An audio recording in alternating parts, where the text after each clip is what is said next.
আমি একেবারে নিয়ম ছাড়া, নিয়ম ভাঙা এমন একজন মানুষ।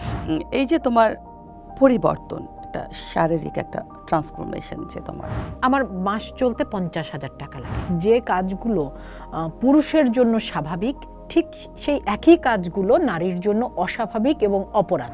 সমস্যাটা লাইফস্টাইলে, পোশাকে না।